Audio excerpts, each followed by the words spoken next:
Alors, aujourd'hui, de nos jours, la majeure partie des éleveurs ne sont pas de bons éleveurs parce qu'ils ignorent les 2 ou 3 sens qu'ils doivent adopter. Voilà. Un éleveur doit avoir comme premier sens le sens de l'observation. Quand vous vous réveillez très tôt le matin, vous allez au niveau de vos animaux, vous allez prendre le temps.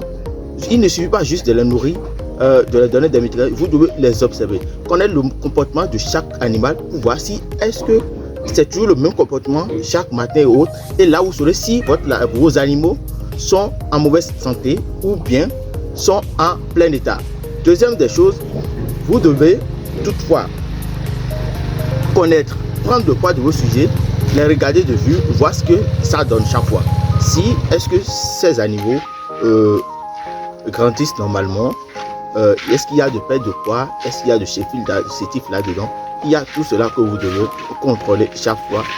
Et avec ce sens-là, le sens de voir si quelque chose ne va pas au niveau de vos sujets. Voilà. Ça rejette toutefois le sens de l'observation. L'autre sens, il y a le sens du toucher, d'aller à l'action.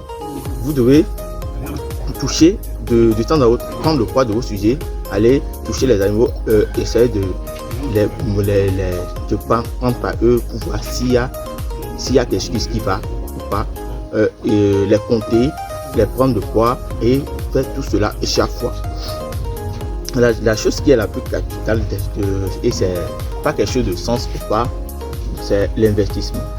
Au niveau de vos sujets, vous devez être prêt à investir gros et mentalement aussi dans votre tête de savoir que vous pouvez perdre tout cela à tout moment. C'est-à-dire le sens des risques.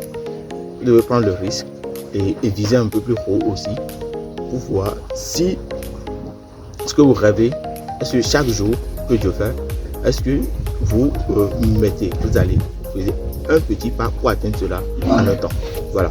Et donc, il y a tout cela que vous devez mettre en exergue pour réussir vraiment dans votre business, dans l'élevage.